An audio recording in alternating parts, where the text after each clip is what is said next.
Politik. Apa yang Anda tahu tentang politik? Definisinya, politik itu segala sesuatu yang berkaitan dengan proses perumusan dan pelaksanaan kebijakan pemerintah.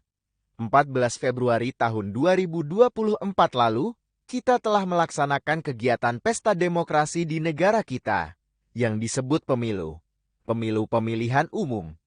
Sarana pelaksanaan kedaulatan rakyat yang dilaksanakan umum, bebas, rahasia, jujur, adil dalam negara kesatuan Indonesia berdasarkan Pancasila dan Undang-Undang Dasar tahun 1945.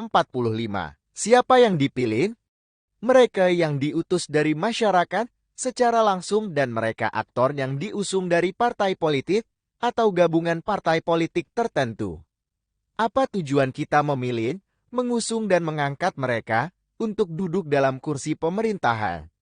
Kembali pada kalimat pertama kita di awal bahwa sudah jelas, semua demi kepentingan politik. Kita tahu bersama pada tanggal 22 Maret tahun 2024 keputusan, hasil rekapitulasi suara pemilu telah diumumkan. Disinilah masalah sesungguhnya mulai muncul.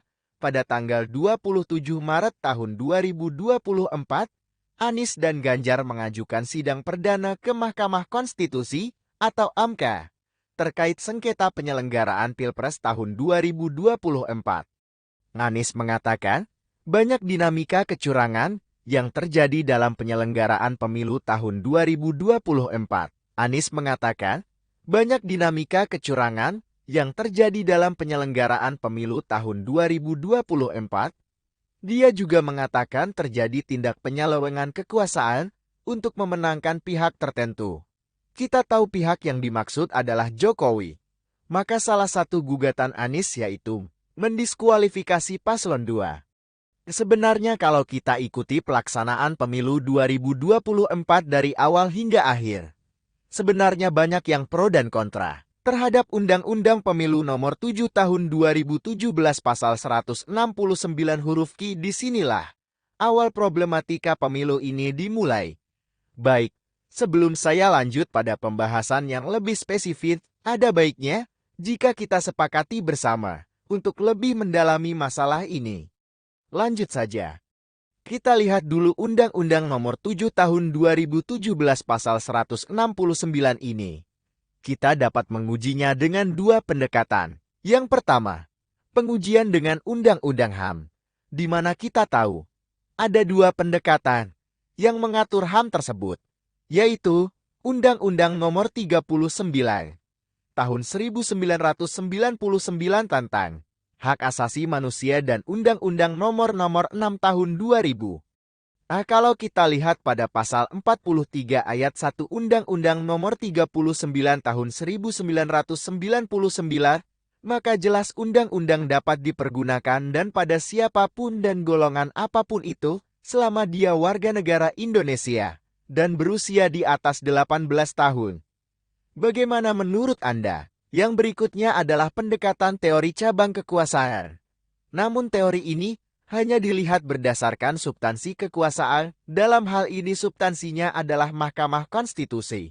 Kita tahu bahwa MK telah mengeluarkan putusan nomor 90 tahun 2023. Dalam pertimbangannya MK bisa menjadi negatif legislator atau pembatal norma. Juga bisa menjadi positif legislator atau pembuat norma. Kita tahu bahwa sebelumnya ada gugatan mengenai batas usia Capres-Cawapres yang diajukan oleh pemohon, di mana pemohon mendalilkan dengan Undang-Undang tahun 1945 pasal 27 yang berkaitan dengan warga negara, kemudian pasal 28 ayat 1 dan 3 mengenai HAM, maka jelaslah MK akan mempertimbangkan mengenai HAM tersebut dalam putusannya. Jika kita mengacu pada Undang-Undang HAM pasal 43 ayat 1, setiap warga negara mempunyai hak memilih dan dipilih. Sekarang coba kita konsisten. Kita mempunyai hak untuk memilih, namun kita juga punya hak untuk dipilih. Terus pertanyaannya, apa yang membatasi kita untuk dipilih? Di sini kita masih punya masalah lain, yaitu berkaitan Undang-Undang Pemilu tahun 2017. Mari kita coba uji bersama. Dalam pasal 198 ayat 1, kira-kira bunyinya begini. warga negara Indonesia yang pada hari pemungutan suara sudah genap berumur 17 tahun atau lebih, sudah kawin atau sudah pernah kawin mempunyai hak memilih. Berarti setiap warga negara yang telah memenuhi syarat tersebut mempunyai hak untuk dipilih. Bagaimana menurut kalian? Lanjut, kita kenal negara Indonesia. Dikenal dengan teori pemisahan kekuasaan. Apa saja? Tentunya legislatif, eksekutif, dan yudikatif. Kita kenal bahwa MK selaku lembaga yuridis yang berfungsi mengadili mempunyai peran yang sangat penting dalam memutuskan perkara sesuai undang-undang. Dalam hal ini MK lupa bahwa adanya lembaga legislatif sebagai badan perumus undang-undang.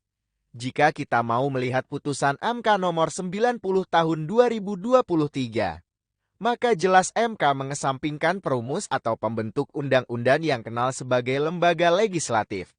Jadi jika MK selaku lembaga yuridis, sebelum mengeluarkan putusan 90 tahun 2023, mestinya perlu pertimbangan dari lembaga legislatif terkait pembatasan batas usia capres dan cawapres.